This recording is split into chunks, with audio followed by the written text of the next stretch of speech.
ಬೆಂಗಳೂರಿನಲ್ಲಿ school bus ಮತ್ತು bike ನಡುವೆ ಭೀಕರ ಅಪಘಾತ ಸಂಭವಿಸಿದೆ. ಇಬ್ಬರು ಮಕ್ಕಳು ಸಾವನ್ನಪ್ಪಿದ್ದಾರೆ ಎನ್ನುವಂಥದ್ದು ಗೊತ್ತಾಗಿದೆ. ಸ್ಕೂಲ್ ಬಸ್ ಹಾಗೂ ಬೈಕ್ ನಡುವೆ ಅಪಘಾತ ಸಂಭವಿಸಿ ಇಬ್ಬರು ಮಕ್ಕಳು ಸಾವನ್ನಪ್ಪಿದ್ದಾರೆ. ಬೆಂಗಳೂರಿನ ತಣಿಸಂದ್ರ ಬಳಿ ನಡೆದಿರುವಂತಹ ಘೋರ ದುರ್ಘಟನೆ ಇದು. ಬೈಕ್ನಲ್ಲಿ ಮಕ್ಕಳನ್ನ ಕೂರಿಸಿಕೊಂಡು ಹೋಗುವಾಗ ಈ ಅವಘಡ ಸಂಭವಿಸಿದೆ. ಸ್ಕೂಲ್ ಬಸ್ ಟರ್ನ್ ಮಾಡಿಕೊಳ್ಳುವಾಗ ಬೈಕ್ಗೆ ಅಪಘಾತ ಆಗಿದೆ. ಬೈಕ್ನಲ್ಲಿದ್ದ ಇಬ್ಬರು ಮಕ್ಕಳು ಕೆಳಗೆ ಬಿದ್ದು ಬಸ್ ಹರಿದು ಸಾವನ್ನಪ್ಪಿದ್ದಾರೆ. ಗಂಭೀರವಾಗಿ ಗಾಯಗೊಂಡು ಘಟನಾ ಸ್ಥಳದಲ್ಲೇ ಸಾವನ್ನಪ್ಪಿದ್ದಾರೆ ಎನ್ನುವಂಥದ್ದು ಗೊತ್ತಾಗಿದೆ. 4 ವರ್ಷದ ಬಾನು ಹಾಗೇನೆ 2 ವರ್ಷದ ವರ್ಷ ಸಾವನ್ನಪ್ಪಿರುವಂತ ಕಂದಮ್ಮಗಳು. ಘಟನಾ ಸ್ಥಳಕ್ಕೆ ಉತ್ತರ ವಿಭಾಗ ಸಂಚಾರ ಠಾಣೆ ಡಿಸಿಪಿ ಭೇಟಿ ಕೊಟ್ಟಿದ್ದಾರೆ. ಬೆಂಗಳೂರಿನಲ್ಲಿ ನಡೆದಿರುವಂತಹ ಭೀಕರ ಅಪಘಾತ. ಸ್ಕೂಲ್ ಬಸ್ ಟರ್ನ್ ಮಾಡುವಾಗ ಬೈಕ್ಗೆ ಡಿಕ್ಕಿ ಹೊಡೆದಿದೆ. ಘಟನಾ ಸ್ಥಳದಲ್ಲೇ ಇಬ್ಬರು ಕಂದಮ್ಮಗಳು ಸಾವನ್ನಪ್ಪಿದ್ದಾರೆ. ಒಂದು ಕಡೆಯಲ್ಲಿ ನೋಡ್ತಾ ಇರಬಹುದು, ಸ್ಕೂಟರ್ನಲ್ಲಿ ತಂದೆ ತನ್ನ ಮಕ್ಕಳನ್ನ ಕೂರಿಸಿಕೊಂಡು ಹೋಗ್ತಾ ಇರುವಂತ ಸಂದರ್ಭದಲ್ಲಿ ಸ್ಕೂಲ್ ಬಸ್ ಚಾಲಕ ಯಾವ ರೀತಿಯಾಗಿ ಆ ಶಾಲಾ ಬಸ್ ಅನ್ನ ಟರ್ನ್ ಮಾಡಿದಾನೆ ನೋಡ್ತಾ ಇರಬಹುದು. ನಿರ್ಲಕ್ಷ್ಯದ ಚಾಲನೆ. ಸ್ಕೂಟರ್ ಇರೋದು ಕಾಣ್ತಾ ಇರಲಿಲ್ವಾ? ಹಾಗಾದ್ರೆ ಬಸ್ನ ಚಕ್ರದಡಿ ಸಿಲುಕಿ ಇಬ್ಬರು ಪುಟ್ಟ ಕಂದಮ್ಮಗಳು ಸಾವನ್ನಪ್ಪಿದ್ದಾರೆ. ಒಂದು ಮಗುವಿಗೆ 4 ವರ್ಷ, ಆ ಮಗುವಿನ ಹೆಸರು ಬಾನು ಅಂತ ಹೇಳಿ. ಇನ್ನೊಂದು ಮಗುವಿನ ಹೆಸರು ವರ್ಷ, ಆ ಮಗುವಿಗೆ 2 ವರ್ಷ. ಸ್ಕೂಟರನ್ನು ನಿಲ್ಲಿಸ್ಕೊಂಡಿದ್ರು ಅವರು. ಸ್ಕೂಟರನ್ನು ನಿಲ್ಲಿಸ್ಕೊಂಡಿದ್ರು ಸಹ ಆ ಶಾಲಾ ಬಸ್ ಚಾಲಕ ಯಾವ ರೀತಿಯಾಗಿ ಬಂದಿದ್ದಾನೆ, ಸ್ಕೂಟರ್ನ ಮೇಲೆ ಹರಿಸ್ಕೊಂಡು ಹೋಗಿದ್ದಾನೆ ನೋಡ್ತಾ ಇರಬಹುದು. ಗಂಭೀರವಾಗಿ ಗಾಯಗೊಂಡಿದ್ರು ಪುಟ್ಟ ಮಕ್ಕಳಿಬ್ರು, ಪುಟ್ಟ ಕಂದಮ್ಮಗಳಿಬ್ರು ಸ್ಥಳದಲ್ಲೇ ಉಸಿರು ಚೆಲ್ಲಿದ್ದಾರೆ. ಕಂದಮ್ಮಗಳ ಫೋಟೋವನ್ನು ಕೂಡ ನೋಡ್ತಾ ಇದ್ದೀರಾ. ಶಾಲಾ ಬಸ್ ಚಾಲಕನ ನಿರ್ಲಕ್ಷ್ಯದ ಚಾಲನೆ ಎಷ್ಟರ ಮಟ್ಟಿಗಿತ್ತು ನೋಡ್ತಾ ಇರಬಹುದು. ಅಲ್ಲೇ ಇದ್ದಂಥ CCTVಯಲ್ಲಿ ಈ ಎಲ್ಲ ದೃಶ್ಯಾವಳಿಗಳು ಸೆರೆಯಾಗಿದೆ.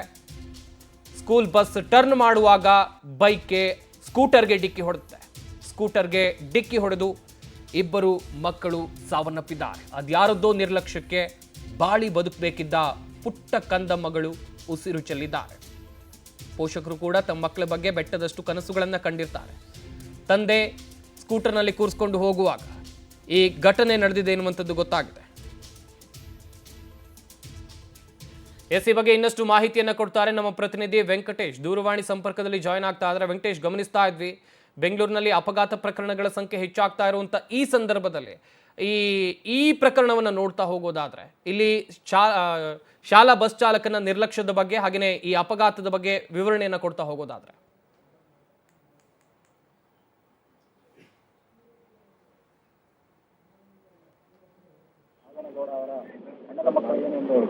ಗಾಡಿಯಲ್ಲಿ ಕರ್ಕೊಂಡು ಹೋಗುವಂತ ಸಂದರ್ಭದಲ್ಲಿ ಬೆಳಗಿನ ಜಾವ ಹಾಲು ತರಬೇಕು ಅಂತ ಹೇಳಿ ಕರ್ಕೊಂಡು ಹೋಗ್ತಾ ಇರ್ತಾರೆ. ಆಗ ಇಬ್ಬರು ಮಕ್ಕಳನ್ನು ಕೂಡ ಮುಂಭಾಗದಲ್ಲೇ ಕೂರಿಸ್ಕೊಂಡಿರ್ತಾರೆ. ಆಗ ಒಂದು ರಸ್ತೆ ಮುಂಭಾಗದಲ್ಲಿ ಟರ್ನಿಂಗ್ ಇರುತ್ತೆ. ಆ ಟರ್ನಿಂಗ್ ಅಲ್ಲಿ ವೆಹಿಕಲ್ ಅನ್ನ ನಿಲ್ಸ್ಕೊಂಡಿರ್ತಾರೆ. ಆಗ ಸ್ಕೂಲ್ ಬಸ್ ಅನ್ನು ಕೂಡ ಬರುತ್ತೆ. ಆ ವೆಹಿಕಲ್ 2 ವೀಲರ್ ನಿಂತಿರೋದನ್ನ ಗಮನಿಸಿ ಆದ ರೈಟ್ಗೆ ಬಸ್ ಅನ್ನ ಹೇಳ್ಕೊಳ್ತಾನೆ. ಅದರ ಪರಿಣಾಮವಾಗಿ ಬಸ್ ಅನ್ನ ಮುಂಭಾಗಕ್ಕೆ ಕೂಡ ಡಿಕ್ಕಿ ಆಗುತ್ತೆ. ಡಿಕ್ಕಿಯಾಗಿ ಕೆಳಗಡೆ ಬಿದ್ದ ತಕ್ಷಣ ಪೊಲೀಸ್ ಕಾನ್ಸ್ಟೇಬಲ್ ಇವರೇನಿದ್ದಾರೆ ಅವರು ಬೈಕ್ ಅನ್ನು ಬಿಟ್ಟು ಲೆಫ್ಟ್ಗೆ ಜಂಪ್ ಆಗ್ತಾರೆ. ಅದರ ಬೈಕ್ ಮೇಲೆ ಇದ್ದಂತ ಇಬ್ಬರು ಮಕ್ಕಳು ಕೂಡ ಬಲಭಾಗಕ್ಕೆ ಬೀಳ್ತಾರೆ. ಆಗ ಅವ್ರ ಮೇಲೆ ಬಸ್ ಹರಿಯುತ್ತೆ. ಅದರ ತೊಡಗಲೆ ಇಬ್ಬರು ಕೂಡ ಮೃತಪಟ್ಟಿರುವಂತಹದ್ದು. ಬಸ್ ಚಾಲಕ ಏನು ಒಂದು ಈಗಾಗಲೇ ಬಸ್ ಅನ್ನ ಬಿಟ್ಟು ಶಾಲಾ ಬಸ್ ಅನ್ನ ಬಿಟ್ಟು ಎಸ್ಕೇಪ್ ಆಗಿದ್ದಾನೆ. ಘಟನೆಗೆ ಸಂಬಂಧಪಟ್ಟಂತೆ ಈಗಾಗಲೇ ಹೆಣ್ಣೂರು ಸಂಚಾರ ಪೊಲೀಸ್ ಠಾಣೆಯಲ್ಲಿ ಕೂಡ ಒಂದು ಪ್ರಕರಣವನ್ನು ದಾಖಲಿಸಿಕೊಂಡು ತನಿಖೆಯನ್ನು ಮುಂದುವರಿಸ್ತಾ ಇದ್ದಾರೆ.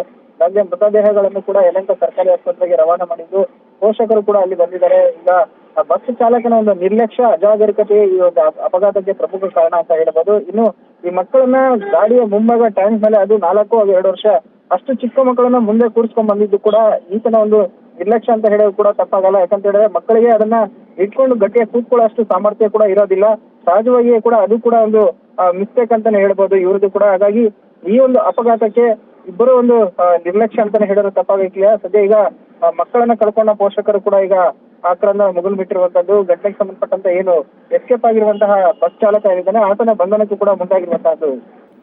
ವೆಂಕಟೇಶ್, ಇದು ಯಾವ ಶಾಲೆಗೆ ಸೇರಿದ ಬಸ್ ಚಾಲಕ ಎಲ್ಲೂ ಓಡ್ ಹೋಗಿದ್ದಾನೆ? ಆತನ ಹುಡುಕಾಟ ನಡೆಸುವಂತ ಕೆಲಸವನ್ನ ಪೊಲೀಸರು ಮಾಡ್ತಾ ಇದ್ದಾರೆ ಹೇಗೆ? ಈಗಾಗಲೇ CCTVಯಲ್ಲಿ ಸರಿಯಾಗಿರುವಂತಹ ದೃಶ್ಯಗಳ ಆಧಾರದ ಮೇಲೆ ಕೂಡ ಖಾಸಗಿ ಶಾಲೆಗೆ ಸೇರಿದಂತ ಬಸ್ ಅಂತ ಹೇಳಿ ತಿಳಿದು ಬಂದಿದೆ. ಅದನ್ನು ಕೂಡ ಈಗ ವಶಕ್ಕೆ ಪಡೆದಿದ್ದಾರೆ. ಆ ಚಾಲಕ ಏನಿದ್ದಾನೆ ಆತನ ಒಂದು ಪೂರ್ವಪರ ಎಲ್ಲವೂ ಕೂಡ ಇದ್ದೇ ಇರುತ್ತೆ. ಶಾಲೆಯಲ್ಲಿ ಕೊಟ್ಟಿರ್ತಾರೆ ಆತನ ಡಾಕ್ಯುಮೆಂಟ್ಸ್ ಎಲ್ಲವೂ ಕೂಡ ಟ್ರಾನ್ಸ್ಪೋರ್ಟ್ ಡಿಪಾರ್ಟ್ಮೆಂಟ್ಗೆ. ಆತನ ಮೊಬೈಲ್ ನಂಬರ್ ಸೇರಿದಂತೆ ಅವನ ವಿಳಾಸ ಕೂಡ ಇರುತ್ತೆ. ಅದನ್ನ ಪತ್ತೆ ಹಚ್ಚೋದಕ್ಕೂ ಕೂಡ ಪೊಲೀಸರು ಮುಂದಾಗ್ತಾರೆ. ಸದ್ಯ ಈಗ ಪ್ರಾಥಮಿಕವಾಗಿ ಏನೊಂದು ಬಸ್ ಅನ್ನು ಸ್ಥಳದಿಂದ ಪೊಲೀಸ್ ಠಾಣೆಗೆ ತಂದಿರುವಂತದ್ದು. ಮೃತದೇಹವನ್ನ ಕೂಡ ರವಾನೆ ಮಾಡಿದ್ದಾರೆ. ಮರಣೋತ್ತರ ವರದಿ ಆದ ನಂತರ ಕುಟುಂಬಸ್ಥರಿಗೆ ಹಸ್ತಾಂತರ ಮಾಡ್ತಾರೆ. ತದನಂತರ ಈ ಆರೋಪಿ ಏನ್ ಚಾಲಕ ಇದ್ದಾನೆ ಆತನನ್ನ ವಶಕ್ಕೆ ಪಡೆದು ಏನು ಕಾನೂನು ಪ್ರಕಾರ ಕ್ರಮವನ್ನ ತೆಗೆದುಕೊಳ್ಬೇಕು ಅದಕ್ಕೂ ಕೂಡ ಮುಂದಾಗುವ ಕೆಲಸಕ್ಕೆ ಪೊಲೀಸರು ಮುಂದಾಗ್ತಾರೆ. ಸಂಪತ್. ಥ್ಯಾಂಕ್ ಯು ವೆಂಕಟೇಶ್ ತಮ್ಮೆಲ್ಲ ಡೀಟೇಲ್ಸ್ಗಾಗಿ.